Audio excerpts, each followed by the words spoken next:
Bonjour à toutes, bonjour à tous et bienvenue dans Tech24. Cette semaine, on ouvre nos horizons malgré le confinement. On parlera Open Science avec un biohacker, on fera un tour d'Afrique de l'innovation collaborative et puis on s'évadera grâce aux réalités augmentées et virtuelles. Mais d'abord, c'est une des questions de l'après-lockdown. Comment garantir la sécurité sanitaire des clients et des salariés ? Les caméras thermiques peuvent être une solution. En France, dans l'Hérault, une société de caméras de surveillance adapte ces solutions à la demande croissante. On prend la température tout de suite avec nos confrères de France 3. Même si une bonne partie de son personnel est en chômage partiel ou en télétravail, cette société spécialisée dans les télécoms maintient son activité grâce à ce nouveau produit, la caméra fièvre. Nous, notre travail est simple. La caméra thermique, elle existe déjà. On l'utilise déjà pour de la détection d'intrusion, par exemple, ou des départs d'incendie. Donc là, en fait, on a dû adapter la caméra, la rendre intelligente, entre guillemets, c'est-à-dire vraiment la dédier à la détection de température corporelle. Une fois le paramétrage effectué, l'objectif thermique de la caméra permet de signaler une température supérieure, par exemple, à 38 degrés. 30 personnes peuvent être contrôlées simultanément.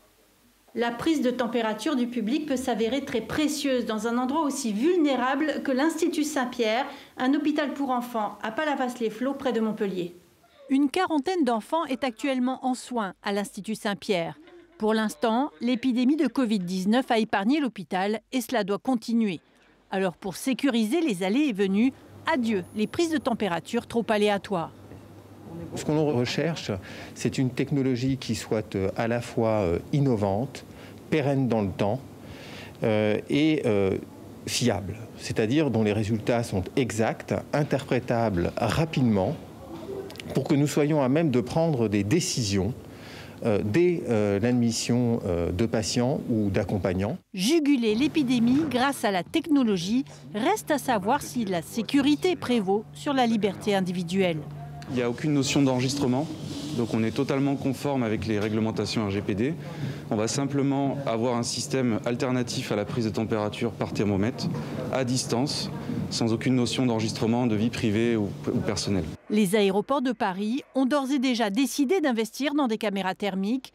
En Occitanie, les aéroports de Toulouse et Montpellier n'ont pris en revanche aucune décision en ce sens. Il veut créer le Wikipédia de la science. Ancien biologiste et biohacker, Thomas Landrin a cofondé la plateforme Juggle, Just One Giant Lab, un laboratoire interdisciplinaire et international qui réunit jusqu'à 2000 scientifiques par jour. Avec, pour paillasse, leurs ordinateurs et leurs outils numériques, ils ont décidé de s'attaquer au Covid-19 depuis le début du mois de mars. Alors pourquoi ce mouvement dit d'Open Science est crucial dans la lutte contre le virus? Cette semaine, Thomas Landrin nous aide à hacker la crise. Qu'est-ce que l'Open Science ? L'Open Science est avant tout une bataille pour libérer les données scientifiques qui se trouvent enfermées derrière des paywalls, ces fameux murs financiers qui obligent les lecteurs à devoir payer pour accéder à des recherches pourtant financées par nos deniers publics. Aujourd'hui, l'Open Science consiste à aller encore plus loin, car en effet, la bataille originale est en passe d'être gagnée. L'enjeu maintenant est de permettre à l'ensemble des citoyens, pas seulement de consulter l'information, mais de prendre part au processus du progrès scientifique lui-même. Pourquoi c'est important ?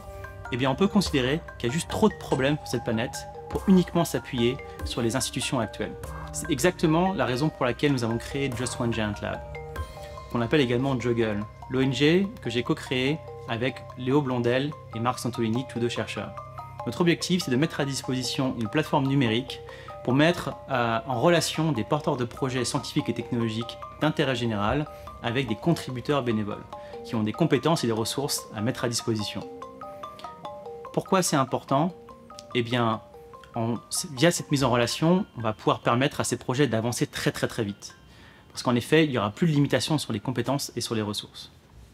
Aujourd'hui, on travaille non pas seulement sur le changement climatique, mais également sur la crise du Covid-19.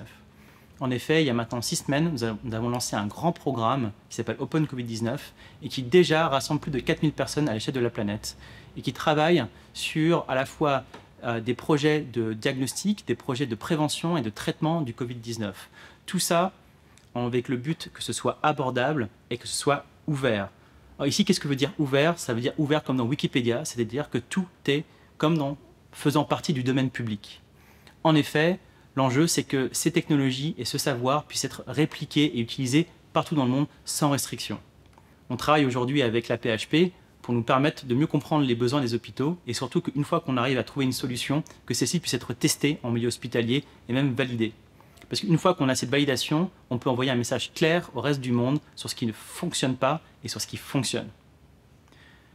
Sur les tests de diagnostic, pour vous donner un exemple, on cherche avant tout à rendre possible la création de ces tests localement. On ne cherche pas à créer un produit qui va devoir être distribué de manière centralisée. Non, on cherche vraiment à donner la recette de façon à ce que n'importe quel laboratoire partout dans le monde puisse la récupérer et la réaliser lui-même. Le travail autour de ce test de diagnostic se fait par plus de 150 personnes, à la fois en Europe, mais aussi aux États-Unis et aussi en Afrique. Ainsi, nous avons des collaborateurs à Koumassi, au Ghana, et également à Yaoundé, au Cameroun, qui travaillent avec leur laboratoire pour mettre en place ces tests dans un contexte africain. Merci Thomas. Et c'est justement vers l'Afrique que tous les regards se tournent. Alors que l'Union africaine et européenne appellent à une collaboration renforcée et qu'Emmanuel Macron loue sur Twitter les chercheurs et scientifiques africains, le continent se prépare à lutter contre le virus et mise sur la co-création. Du Nigeria au Sénégal, les innovatrices et entrepreneurs peuvent changer la donne. Guillaume Gralet du magazine Le Point nous emmène à leur rencontre. Chercheurs de tout le continent africain, unissez-vous. C'est en substance le message qu'ont voulu adresser pas moins de 36 figures du numérique africain et qui, anglophones comme francophones, ont voulu signer une pétition dans le monde dans laquelle ils appellent, je cite, à ne pas copier-coller les idées venues du Nord, mais bien perfectionner les innovations africaines. Était signataire de cette tribune Juliana Rotich, la co-créatrice de la plateforme kenyane Ushahidi. Cette dernière permet, grâce à OpenStreetMap, de remonter des informations directement du terrain sans aucun accès à Internet. A eu lieu au Nigeria un hackathon qui a notamment encouragé l'assureur We All Health à mettre en connexion pharmaciens et citoyens, tout comme l'éditeur de logiciel CMAP IT Analytics a partagé son programme de visualisation en 3D et en direct de la propagation de la maladie. Au Cameroun, cette fois-ci, l'application Save veut tendre le micro à tous les porteurs de symptômes en leur permettant de rentrer en connexion avec du personnel médical. Save est soutenu par AfriLabs, une structure présente dans pas moins de 45 pays africains, de l'Éthiopie au Sénégal. Une foison de projets donc, mais qui souvent a bien besoin de financement. Le capital risque permettra-t-il à l'Afrique de vaincre le coronavirus? Nous avons posé la question à Rebecca Anonchang, la créatrice d'Aptech, et qui nous répond de Douala, au Cameroun. 343 millions de dollars, c'est la somme que les startups en Afrique ont pu lever déjà en 2020. Mais à cause de la crise de coronavirus, on va voir que ce chiffre va commencer à baisser, étant donné que les investisseurs sont beaucoup plus prudents dans les investissements, pas seulement en Afrique, mais dans le monde entier. Par contre, il y a des investisseurs qui ont créé des programmes spécifiques pour soutenir les startups pendant cette période. Parmi eux, il y a un Green Tech Capital qui a créé un programme en collaboration avec l'association de Business Angels africains. Et il y a un GSMA qui est l'association des telcos dans le monde qui a aussi un programme pour soutenir les startups pendant cette période difficile. Merci Rebecca. Alors les épidémiologistes du monde entier s'accordent à le dire, les tests jouent un rôle crucial dans la lutte contre le coronavirus. C'est d'ailleurs toute l'idée de l'Institut Pasteur de Dakar qui s'est allié avec l'entreprise britannique Mologic pour espérer mettre au point des tests à $1 avec un résultat en moins de 10 minutes et qui soit accessible dès le mois de juin. Un doux rêve, est-on tenté de s'interroger?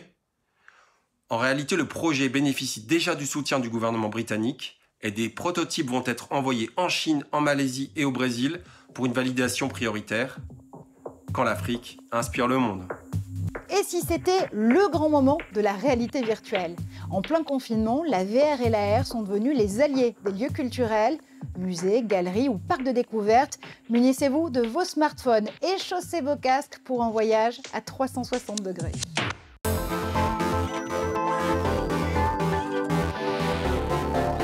Eh oui Marjorie, on n'a jamais eu autant envie de s'évader. Le Grand Palais, qui a travaillé avec Ubisoft, Gédéon ou encore le fabricant Vive, propose de nous transporter dans le Pompéi du 1er siècle. Vous savez, cette cité de l'Italie méridionale qui a suscité la convoitise des Étrusques, eh bien tout simplement en modifiant le parcours de la souris de votre ordinateur, en orientant votre téléphone mobile autour de vous, eh bien vous allez pouvoir vous retrouver à l'intérieur de la maison au jardin, pouvoir admirer la mosaïque qui rend hommage aux chasseurs de la mythologie grecque Orion.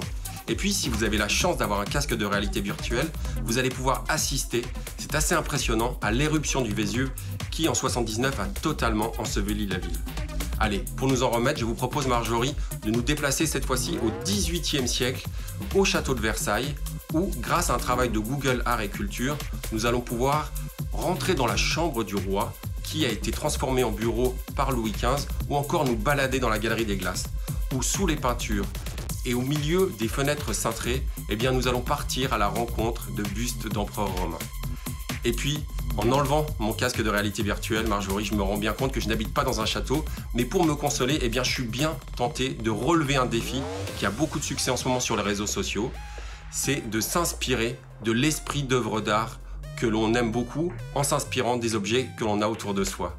Alors, mon but ultime serait de me rapprocher du baiser de Klimt, mais en attendant, je dois bien vous dire que j'ai été assez bluffé de ce qu'ont réussi à faire les membres du service de chirurgie cardiaque de la Pitié-Salpêtrière qui ont reproduit l'esprit de la scène peinte par Léonard de Vinci. Merci Guillaume. Allez, on se quitte avec une véritable déclaration d'amour à la Terre pour ce 50e Earth Day. Le projet One Home vous glisse dans les pas d'un astronaute. Comme eux, vous allez expérimenter l'effet Overview, une vision globale de la planète bleue pour stimuler l'intelligence collective planétaire et faire rêver les êtres humains confinés. Des vidéos à suivre tous les jours sur le compte Instagram @onehomeorg.